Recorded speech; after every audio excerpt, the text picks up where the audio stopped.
सिस्टो endometriotic सिस्टें जो हैं उनको क्लीन करने का एक तरीका तो सर्जरी होगी। कुछ पेशेंट्स में, जो कि कम रेशो है, 20 to 30% पेशेंट्स के अंदर ये देखा जाता है कि अगर उनकी सिस्टें बहुत छोटी हैं तो उनमें अगर हम उनके कुछ ऐसी मेडिसिन दें और उनके पीरियड्स ऑलमोस्ट हम 3 या 6 महीने के लिए स्टॉप कर दें, ओवेरियन फंक्शन को रोक दें, तो उससे क्या होता है कि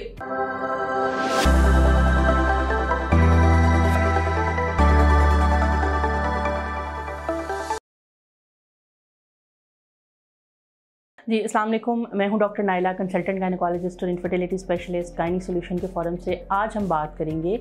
कि एंडोमेट्रियोसिस के पेशेंट का आईवीएफ। एंडोमेट्रियोसिस पे मैंने एक अलग से वीडियो बनाई हुई है। मैं छोटी सी इस बीमारी का तारुफ आपको दे देती हूँ। इनके अंदर ये होता है कि जो एंडोमेट्रियम यूट्रस के अंदर ब्लीड करती है, माहवारी लाने वाला जो ऑर्गन होता है, जो ग्लैंड्स होते हैं, इन पेशेंट के अंदर ये होता है कि ये पूरे लोअर पेल्विस के अंदर मुख्तलिफ जगहों पे फैले होते हैं और ख़ास करके ओवरीज़ के अंदर। महीने के महीने जैसे ही ब्लीडिंग होती है, हमारी एंडोमेट्रियम शेड होती है और हमें पीरियड्स आते हैं, इन पेशेंट्स में क्या होता है कि जहाँ जहाँ और जगह पे एंडोमेट्रियम पड़ी हुई होती है वो भी ब्लीड करती है। तो जिसकी वजह से क्या होता है कि बाज़ औक़ात इनके अंदर एंडोमेट्रियोटिक स्पॉट्स बन जाते हैं, एंडोमेट्रियोटिक सिस्टें बन जाती हैं और चॉकलेट सिस्ट की फॉर्म में इख्तियार कर लेते हैं। इन पेशेंट का जिस्म का अंदरूनी इन्वायरमेंट 60% केसेस में फर्टिलिटी को फेवर नहीं करता और कुछ केसेस में तो अगर ये एंडोमेट्रियोटिक स्पॉट्स ओवरी के अंदर बनते हैं, ट्यूब के अंदर बनते हैं, तो ट्यूब्स ब्लॉक हो जाती हैं, जिसकी वजह से एग्स और जो स्पर्म है उनका ट्रांसफ़र एक दूसरे तक ख़त्म हो जाता है और यूँ इन पेशेंट की फर्टिलिटी इशूज़ से इनको गुजरना पड़ता है।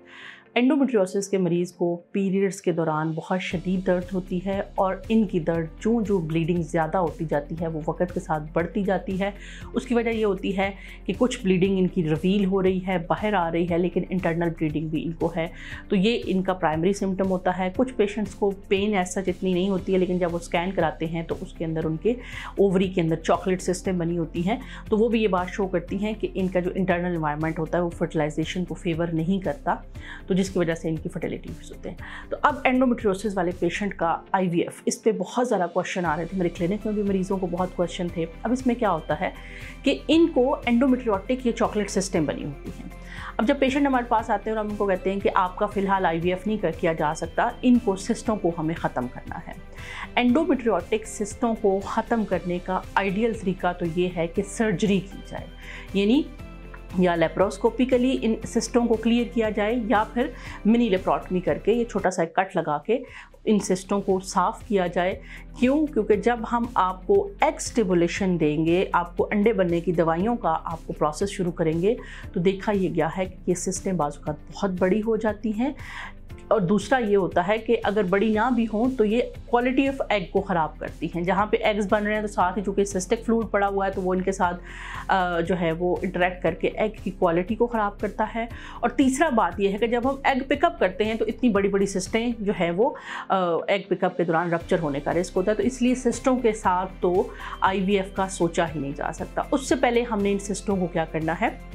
साफ़ करना है। अब सिस्टो एंडोमेट्रियोटिक सिस्टें जो हैं उनको क्लीन करने का एक तरीका तो सर्जरी होगी। कुछ पेशेंट्स में, जो कि कम रेशो है, 20 to 30% पेशेंट्स के अंदर ये देखा जाता है कि अगर उनकी सिस्टें बहुत छोटी हैं तो उनमें अगर हम उनके कुछ ऐसी मेडिसिन दें और उनके पीरियड्स ऑलमोस्ट हम 3 या 6 महीने के लिए स्टॉप कर दें, ओवेरियन फंक्शन को रोक दें, तो उससे क्या होता है कि वो जो सिस्टें होती हैं वो जो पहले से बनी होती है, जो कि नई ब्लीडिंग उनके अंदर नहीं आ रही है, तो वो क्या होती हैं, क्लीन आउट होना शुरू हो जाती हैं।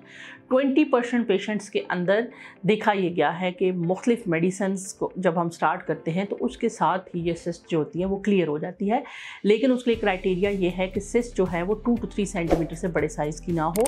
और अगर आपकी पहले से एक दफ़ा लेप्रोस्कोपिक सर्जरी हो चुकी है, सिस्टें ड्रेन हुई, उनकी वॉल रिमूव हुई है और दोबारा से अब आपका जो ये सिस्टें बनी हैं, तो उस सूरत के अंदर क्या है कि आपने जो है वो अब सिस्टों के लिए दोबारा सर्जरी पे ना जाएं, क्योंकि जब आप ओवरी पे सर्जरी करते हैं तो कब कुछ नॉर्मल फॉलिकल भी डिस्ट्रॉय होते हैं उसके अंदर, जिससे AMH कम होता है, तो आप अपनी मेडिकल ट्रीटमेंट पे चले जाएं, जिससे आपकी सिस्ट क्या होगी, रिजॉल्व होगी और यूँ